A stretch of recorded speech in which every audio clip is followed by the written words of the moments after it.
바이러스 때문에 사람들이 움츠려들고 가지고 꼼짝 못하는 그런 지경까지 왔는데, 여러분 이 바이러스 보이지는 않지만 잘 이겨내시기를 바랍니다. 위생관리 잘 하시고 건강하게 늘 생활할 수 있기를 바랍니다. 혹시 여러분 자기가 언제 세례를 받았는지 세례받은 날 기억하세요? 석교도 배하다가 갑자기 저도 생각이 나서 제가 언제 세례를 받았나 저도 감감의 기억이 딱 분명히 메모를 해놨을 거다. 그리고 성경을 뒤지니까 성경책 맨 앞장에다가 이렇게 써놨더라고요. 1970년 4월 7일 날 세례를 받았다 써놔서 참 이 세례 받은 날이 우리한테는 굉장히 중요한 날인데 생일날은 기억하는데 세례 받은 날은 잊어버리고 살아요. 사실은 생일날보다도 더 중요한 날이 언제냐면 세례 받은 날이에요. 그렇죠? 근데 이 세례라는 말이 왜 중요하냐라고 하는 얘기야. 세례 받기 전과 받고 난 이후에 우리의 삶이, 받기 전에 나는 누구였느냐, 받고 난 이후에 우리의 삶은 어떻게 달라졌느냐, 이게 중요한 건데, 세례를 받았으면 받은 세례에 합당한 삶을 살아야 돼요, 안 살아야 돼요? 여러분, 이 세례라고 하는 것이 고대 사회에서는 되게 어떤 종교에 입문하기 위해서 교회에 입문하는 의식으로 세례의 의식을 행했습니다. 근데 이제 우리 기독교가 이 세례 의식을 받아들이면서 세례라고 하는 예식을 우리 안에 왔는데, 그 세례 의식은 기독교는 요한으로부터 시작했어요. 근데 본래 세례 제도가 있었던 것이 아니라 본래는 제사 제도였습니다. 제사를 드리고 그리고 이제 하나님 앞에 자기 예배를 드리는 그런 시였는데, 이제는 제사가 아니라 세례입니다. 근데 그 세례를 세례 요한으로부터 시작했기 때문에 우리는 세례 요한을 부를 때 꼭 앞에다가 세례라고 하는 이름을 붙여서 세례 요한 이렇게 이야기하는데, 이 세례라고 하는 것이 왜 중요하냐라고 하는 얘기입니다. 세례 제도를 이해하기 위해서는 구약의 속죄 제도를 이해해야 돼요. 그리고 구약의 속죄 제도는 왜 제사를 드리느냐? 제사를 드리는 것은 우리의 죄를 용서받게 하기 위한 회개의 의미로 제사를 드리는 겁니다. 그런데 구약의 이 속죄 제도인 제사는 매 주일마다 가서 드려야 돼요. 매 주일. 그러면 죄를 짓고 또 가서 제사를 지내고, 그리고 또 와서 어떻게 해요?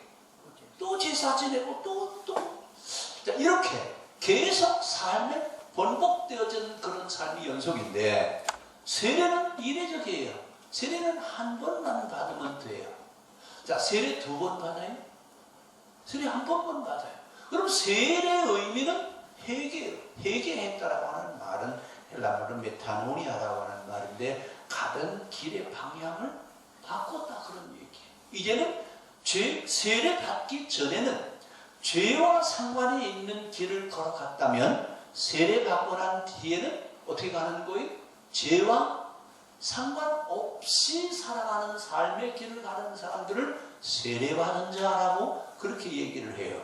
그럼 이제 우리 모두는 다 세례 받았으니까 이제는 죄와 상관없이 살아요. 그렇죠? 그래요? 자신이 있죠, 여러분? 그래서 매 주일마다 와서 우리 뭐 해요? 회개하고 참회의 기도를 드리고 하나님에게 다시는 그렇게 살지 않기를 원합니다. 오늘 설교하고 좀 관계가 없는 이야기지만, 오늘 우리가 생을 살아간다는 얘기는 앞으로 나아간다는 얘기예요.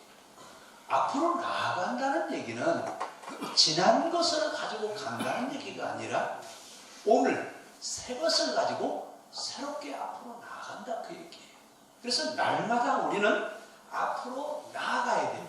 앞으로 나아가는 삶을 살아야지 머물러 있다든지 뒤로 후퇴해서는 안 돼요. 그러면 세례 받았다라고 하는 얘기는 무슨 얘기예요? 늘 어디로 가는 거예요? 앞으로 나아가는 거예요. 그러면 죄를 짓지 않고 늘 새롭게 앞으로만 나아가는 삶을 살아가는 거예요. 그러니까 지난날 과거는 어떻게 하고요? 자, 문제는 우리 눈이 어디로 있어요? 우리 눈이 두 개니까 앞에도 하나, 뒤에도 하나. 이렇게 있다면 앞에도 볼 수 있고 어디도 볼 수 있어요? 뒤도 볼 수 있어요. 그런데 우리 눈이 어디에 있어요? 앞으로만 두 눈이 돼 있지 뒤는 없어요. 무슨 얘기예요? 뒤는 볼 거 없다. 어디만 보고 가나? 앞만 보고 가나? 앞으로만 가나? 그런데 우리는 지난날 과거가 우리들 머릿속에 남아있어요. 근데 이 남아있는 과거가 나를 앞으로 가게 해요? 머무르게 해요? 뒤로 가게 해요? 예? 머물러요? 뒤로 가요? 앞으로 가게 해요? 기독교인은 누구냐? 뒤에 있는 것은 잃어버리고 늘 새롭게 살아가는 사람들이 기독교인이에요. 그래서 사도 바울이 뭐라고 해요? 보라, 이전 것은 지나갔으니 새 것이 한 거예요. 새 것이도다. 이렇게 고백할 수 있어야 진정한 세례를 받고 살아가는 사람이에요. 그러니까 우리는 이제 뒤로 가지 말고 머물러 있지 말고 앞으로만 가시기를 바랍니다. 앞으로만 가세요. 그리고 과거의 것은 어떻게 해요? 빨리 버려요. 근데 우리는 과거가 머릿속에 남아있는데 되게 머릿속 기억 속에 있는 것들은 좋은 것들이 남아있는 게 아니라 나쁜 것들이 남아있어요. 근데 그 기억을 하면 할수록 나를 앞으로 가게 하는 것이 아니라 머물든지 뒤로 후퇴하게 만들어요. 그럼 나는 기독교인이 아니에요. 옛사람이에요? 새사람이에요? 세례를 받았다는 얘기는 옛사람이 아니라 새사람이라고 얘기해요. 그러면 옛 것은 어떻게 해야 돼요? 다 버려버리고 오늘 여기서 경험되어지는 새로운 삶을 매일매일 그렇게 살아가기를 바랍니다. 그러니까 머물러도 안 되고 뒤로 물러가도 안 돼요. 늘 새 것이어야 돼. 늘. 그래서 왜 우리가 기도 생활을 하느냐? 기도 생활을 하는 이유는 나를 붙잡고 머물게 하려고 하는 과거, 이것을 버릴 수 있는 시간이 언제예요? 기도하는 시간이에요. 그래서 기도하지 않으면 머물러 있든지 뒤로 갈 수밖에 없어요. 앞으로 가야 돼요. 자, 여러분 우리 한번 마스크 쓰고 한번 합시다. 오늘부터 앞으로만 가자. 어디로 가자고요? 늘 새 것을 향한, 한 번도 살아본 적이 없는 새로운 세계를 향하여 날마다 나아가시길 바랍니다. 그래서 새로운 세계를 가기 위해서는 희망을 갖고 가는 거예요. 이것이 기독교인들의 삶이라 그 말이에요. 머물르지도 말고 뒤로 물러가지도 말고 늘 앞으로만 갈 수 있기를 바랍니다. 그런 의미에서 이 세례 제도에 대한 이야기를 여러분 거기다 연결시켜서 한번 해석해 보자고요. 자, 세례를 받았다라고 하는 이야기는 어떤 의식을 거쳤다는 얘기가 아니에요. 이미 나는 제 모든 문제를 다 얘기하고 이제는 나는 늘 새롭게 살아가려고 하는 사람으로 살게 되었다는 얘기입니다. 이래서 세례를 받는데, 그렇게 세례를 받았으면 이제는 다시 회개할 것이 없는 자의 삶을 살아가야 돼요. 근데 그렇게 살 수 있어요?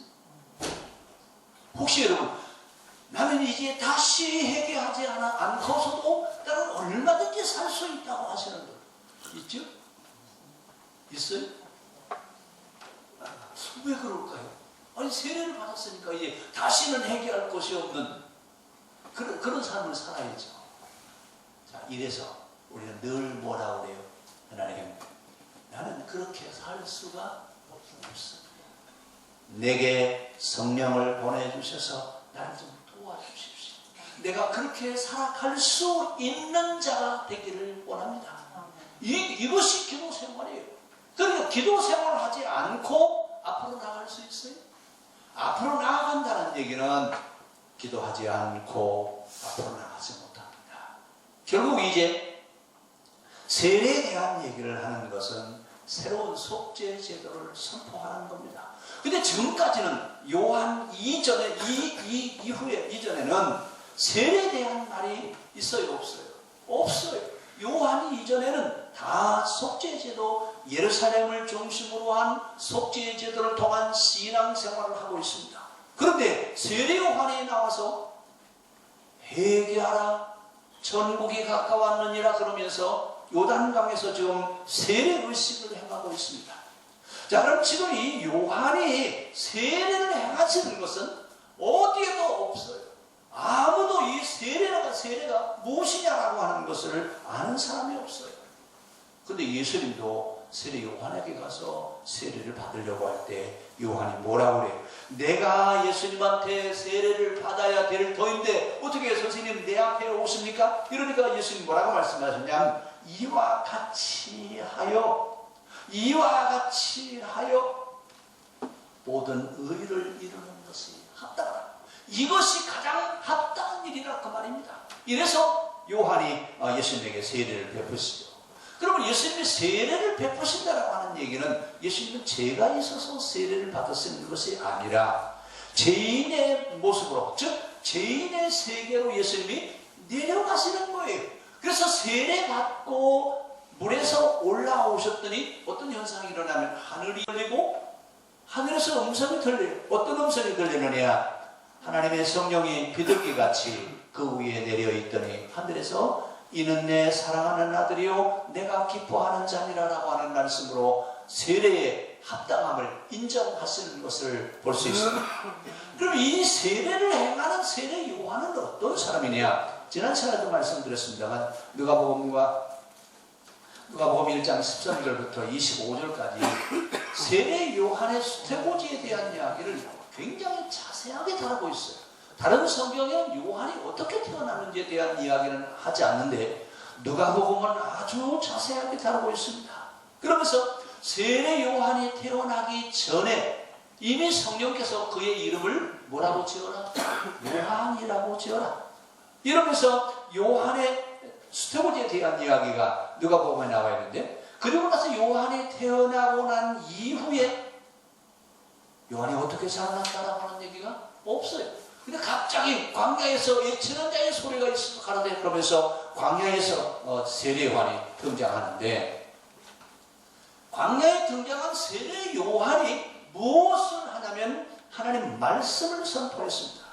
그럼 세례 요한이 말씀을 선포했는데 사실은 예루살렘 성전에 있는 바리새인들과 서기관들 이 사람들이 성경을 더 많이 가르치고 더 많이 연구하는데 왜 성전 안에 있는 서기관과 바리새인들이 하나님 말씀을 선포했다고 말씀하지 아니하고 광야에 나와 있는 세례 요한에게 하나님 말씀이 임했다라고 하는 말씀을 하고 있느냐라고 하는 이야기입니다. 여러분 여기는 우리가 그 시대를 이해하지 않으면 왜 예루살렘 성전에 있는 바리새인들과 서기관들은 성경을 가르치는 선생님인데 그들에게 하나님의 말씀이 임하지 않고 광야에 있는 세례 요한에게 하나님 말씀이 임했느냐라고 하는 이야기입니다. 지난 시간에도 제가 배경에 대한 이야기를 말씀드렸죠. 지금 이 광야에 있는 사람들은 아무도 없는 허허벌판이 아니라 그 광야의 쿰난 공동체라고 하는 에세레파의 사람들이 광야에 가서 지금 살고 있어요. 근데 이 에세레파들 가운데 이 쿰난 공동체는 왜 광야로 나가느냐? 예루살렘 성전은 그 당시 유대교의 신앙의 뿌리예요.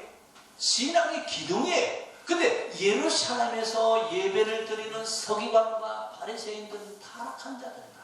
이 타락한 자들이 집례하는 예배는 거룩한 예배가 될 수 없다. 우리는 그러니 예루살렘에서 타락한 예배를 드리지 않고 우리는 광야에 가서 하나님 앞에 예배를 드리겠다. 그러면서 그들은 뭐라고 기도하냐면 주여 이스라엘이 속히 하나님께로 돌아오게 하여 주시옵소서. 하나님께로 돌아오라고 하는 말은 그들이 지금 하나님을 안 믿는다는 얘기가 아니에요. 하나님이 원하시는 바른 신앙으로 돌아오기를 원한다 그 말입니다. 이들이 광야에 가서 하는 일이 바로 그 일입니다. 근데 그 광야에서 그 일을 하고 있는 사람 가운데 대표적인 제사장이 누구냐면 요한의 아버지 샤가라입니다. 그러면 요한의 아버지 샤가라는 어떤 사람이냐? 제사장이었어요. 제사장이었는데도 불구하고 어디로 나갔어요? 광야로 나갔다 그 말입니다.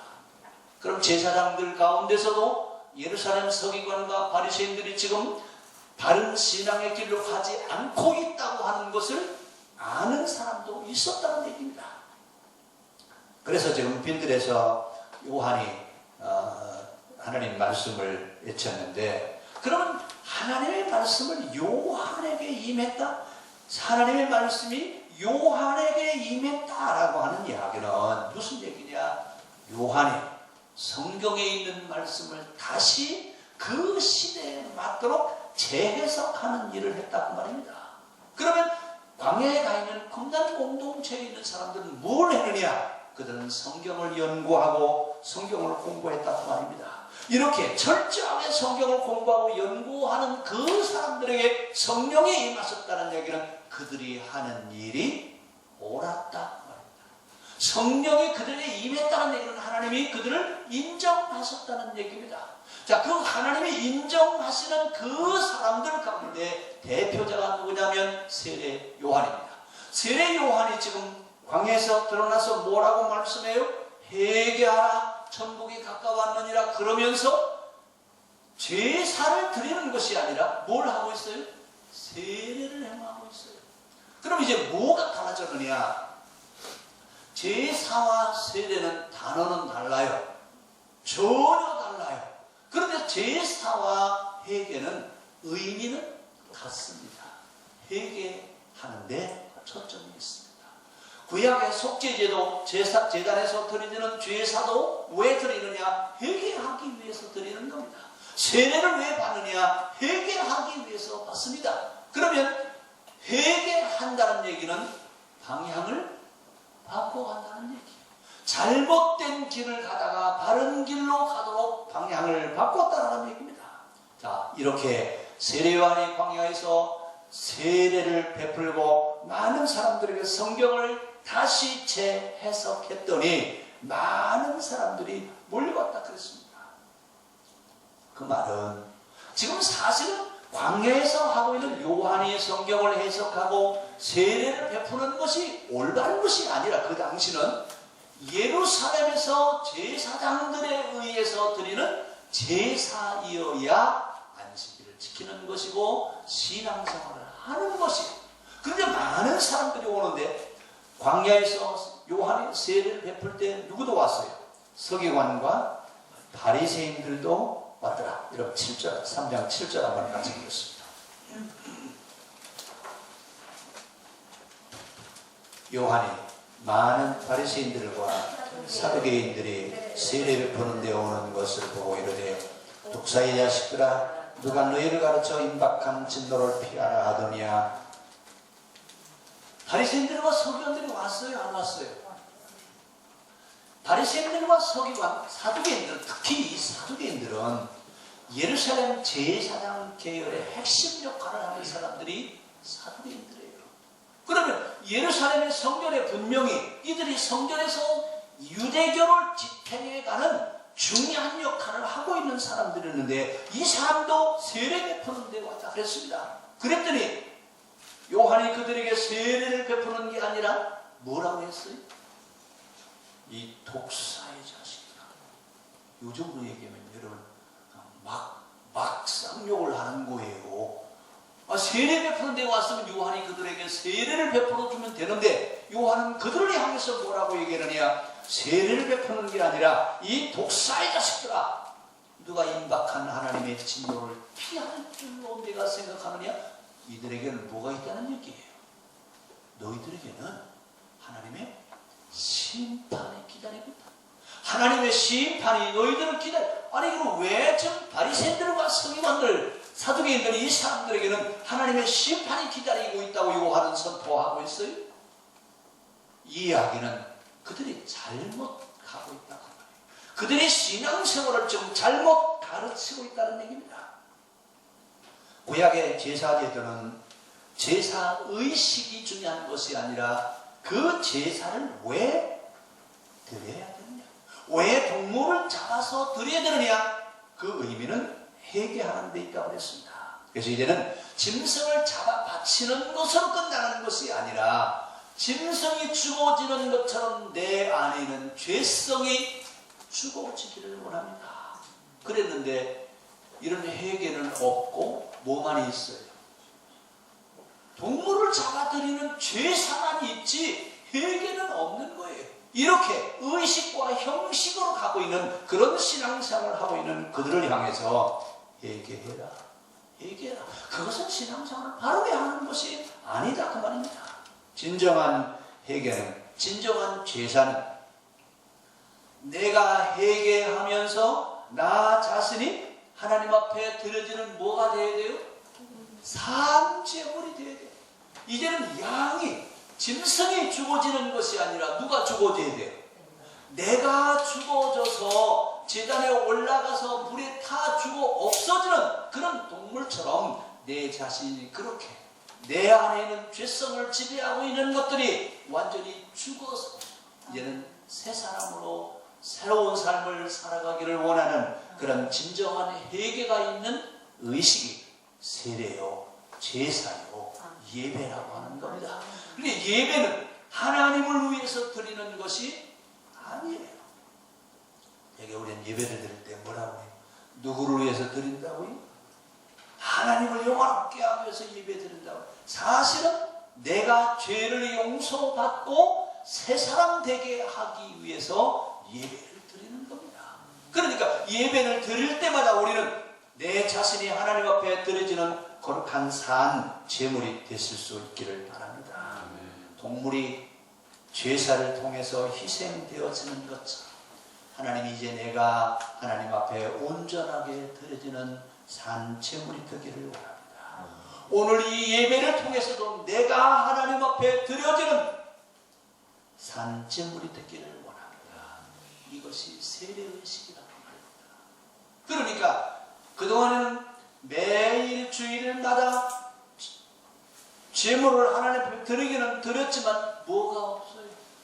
회개는 없었어요.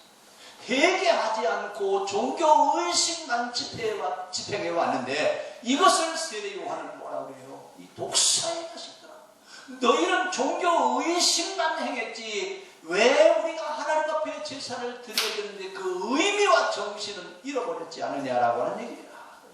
요한이 이렇게 세례하고 이것을 가르쳤더니 많은 사람들이 몰려와서 요한에게 세례를 받더라 그랬습니다. 이래서 이제 많은 사람들이 이제는 예루살렘 성전으로 가는 게 아니라 어디로 가요? 요단강으로 가요. 아니 예배를 드리려면 어디로 갔었는데 그동안에는 예배 드리러 예루살렘 성전으로 갔어요. 근데 예루살렘 성전으로 가는 게 아니라 요단강가로 가는데 얼마나 많은 사람들이 몰려왔냐면 시리아와 레바논에서부터 왔다. 이 이야기는 메소포타미아 지역에 있는 그 모든 사람들이 어디로 몰려오는 거예요? 세례 요한에게 몰려오는 겁니다. 그러면 요한이 왜 요한에게 그렇게 많은 사람들이 몰려왔느냐? 요한은 성경을 다시 재해석했습니다. 결국 요한이 성경을 바르게 가르쳐주니까 많은 사람들이 몰려왔다 그 말입니다. 그럼 설교가 뭐냐? 설교는 다시는 성경 해석이어야 합니다. 설교는 뭐라고요? 성경 해석이어야 합니다. 근데 지금 오늘날 행하고 있는 설교들을 보면 성경 본문을 읽어놓고 누구 이야기를 해요? 성경 이야기해요? 거의가 다 설교하시는 설교자의 이야기를 하고 성경을 근거 삼아가는 이런 설교를 하는데 이런 설교는 서기관과 바리새인들이 하는 설교라고 말입니다. 자, 우리는 이제 늘 신앙생활을 하지만 제일 답답하게 제가 느끼는 게 바로 뭐냐면 평생을 신앙생활을 했어도 성경이 무슨 책입니까? 이렇게 물어보면 대답해요 못해요. 대답을 못하시는 분이 무지 있습니다. 지난번에 장로님들 시험 볼 때 처음 장로 되는 분이 이제 자격심사하러 들어와서 제가 물어봤어요. 성경 중에 제일 중요한 성경이 어디냐? 어디가 중요해요? 성경 중에 제일 중요한 데가 어디예요? 모세오경이? 우리는 아는데 왜 모르지? 모세오경이 성경 중에 가장 중요한 법전이라고 했어요. 법. 그리고 나머지는 다 해석이에요. 법을 해석하는 해석이라 그 말입니다. 그러니까 성경의 핵심은 뭐예요? 모세오경이에요. 그럼 모세오경이 말하는 건 뭘 말하죠? 온 세상 구원. 온 세상 구원. 그 구원의 역사를 하나님이 어떻게 펼쳐가실 것인가라고 하는 것을 설명하는 것이 성경인데, 평생을 교회 다녀도 성경이 무슨 책인지 뭘 말하는지 몰라요. 이렇게 신천지에 쏙 빠져가지고 가르치는 거 보면요, 저 말도 안 되는 소리예요. 근데 어떻게 거기에 들어가서 화내라고 앉았는지 제가 한 불쌍해. 이 책임은 우리에게 있어요. 우리가 성경을 바르게 가르치지 못해서 신천지 같은 저런 이단이 생겨나는 겁니다. 여러분, 우리 성경을 바로 이해하고 바른 신앙생활을 할 수 있기를 바랍니다. 그럼 바른 신앙생활을 하려면 어디로 가야 되느냐? 성경으로 돌아가야 됩니다. 성경으로 돌아가야 바른 신앙생활을 할 수 있습니다. 자, 예수님이 지금 등장하셔서 이제 세례 요한에게 세례를 받으시는데, 자, 예수님이 세례를 받으시러 갈 때 요한은 예수님이 누군지 알아요, 몰라요? 요한은 알아요. 내가 예수님한테 세례를 받아야 될 터인데 어떻게 내가 예수님한테 세례를 베풀겠습니까? 그랬더니 예수님 하신 말씀이 뭐라고 그랬죠? 이렇게 하는 것이 하나님의 의를 이루는 것이다. 이렇게 하는 것이, 즉 제사를 폐하고 세례를 행하는 것이 하나님이 기뻐하시는 것이다, 그 말입니다. 근데 지금 요한이 하고 있는 이 세례는 예루살렘 성전에서 바라볼 때는 혁명적인 거예요. 왜요? 어디로 와야 되는데? 예루살렘 성전으로 와서 제사를 드려야 되는데, 예루살렘 성전으로 가는 게 아니라 요단강에 가서 세례를 받는 혁명적인 일인데, 결국 지금 요한이 요단강에서 세례를 행하는 것은 성전 제사 중심의 신앙을 무너뜨리는 겁니다. 어떻게 보면 집에 기둥을 뽑아버리는 것과 똑같아요. 유대교가 완전히 무너지게 하는 그런 행위입니다. 오늘 예루살렘에 가지 말고 요단강으로 오라고 했습니다. 그럼 예배를 요단강에서 하라고요? 이 이야기는 무슨 얘기냐? 예배 장소를 바꾸라는 얘기가 아니라 예배의 형태를 바꾸라 그 말입니다. 왜? 지금까지는 의식적인 예배를 드려왔는데 이제는 예배의 의식이 아니라 예배가 말하려고 하는 그 의미와 정신이 살아나는 그런 예배가 이루어져야 된다라고 하는 이런 날을 어려운 말로 패러다임의 전환이라고 이렇게 얘기합니다. 그러니까 예배를 없애는 게 아니에요. 성전 제사제도를 없애는 것이 아니라 성전 제사제도의 정신과 의미를 다시 회복시키는 역할을 하는 것이 세례다. 이 세례를 지금 예수님이 세례를 받으셔요. 예수님이 세례 요한에게 세례를 받으러 갈 때 내가 받아야 되는데 왜 예수님 내게 오십니까? 아니다. 우리가 세례를 행하는 것이 하나님이 올바르게 인정하시는 일이다. 그리고 예수님이 요한에게 세례를 받으러 이제 요단강에 들어가서 세례 받고, 이 세례라고 하는 건 베프티스마라고 해서 물에 잠긴다 그런 뜻이에요. 근데 지금도 어떤 세례는 물에 잠기는 세례를 하고 어떤 세례는 약식 세례를 해요. 사실 이 약식 세례는 언제 생겼냐면 2차 세계대전 때 전쟁이 한참 일어났을 때 세례 받으라고 강가에 들어갈 시간이 있어요, 없어요? 없으니까 물을 찍어서 그 세례를 베푸는데, 결국은 물이 물속에 잠겨지는 것이나 물이 내 머리 위에 뿌려지는 것이나 물이 닿는 건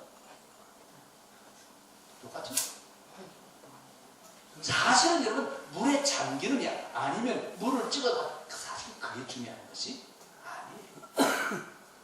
어떻게 의식을 행하느냐라고 하는 것이 중요한 것이 아니라 속죄의 회개가 이루어지느냐라고 하는 얘기입니다. 자, 예수님이 세례받으러 오시는 것을 요한이 막았을 때 예수님 뭐라고 말씀하시냐면 이렇게 하는 것이 우리 신앙의 새로운 신앙의 기초를 세워가는 것이다. 이것이 하나님이 기뻐하시는 일이다라고 하면서 세례를 베풀었습니다. 오늘 이 세례를 베푸실 때 하늘이 열리고 하늘의 소리가 들리죠. 뭐라고 그랬어요? 이는 내 사랑하는 아들이요 내 기뻐하는 자.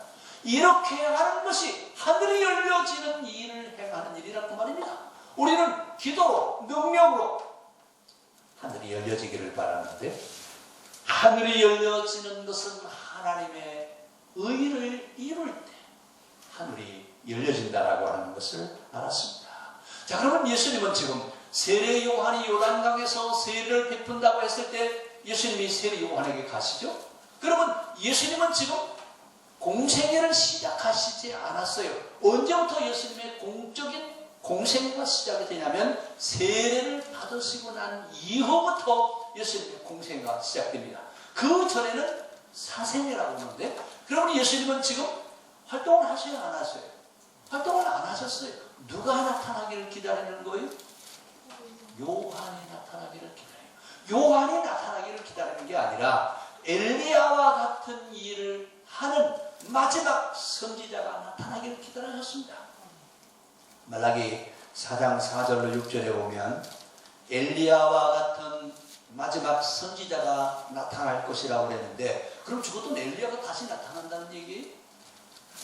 그 얘기가 아니라 엘리야와 같은 역할을 하는 사람, 하는 예언자가 다시 나올 것이라고 말입니다. 근데 그 엘리야와 같은 역할을 하는 사람이 누구냐면 세례 요한이에요. 그러면 엘리야가 무엇을 했기 때문에 엘리야 하느냐? 모든 선지자들의 대표자가 누구냐면 엘리야입니다. 그럼 엘리야가 와서 한 일은 뭐냐? 엘리야가 와서 한 일은 율법 정신을 다시 회복시키는 거예요. 그 율법 정신을 다시 회복시키는 자를 엘리야라고 부르는데 그 율법 정신을 다시 회복시키는 일을 하는 사람이 누구라고요? 세례 요한이 그 일을 했다 그 말입니다. 이렇게 일을 하기 시작할 때까지 예수님은 기다리신 겁니다.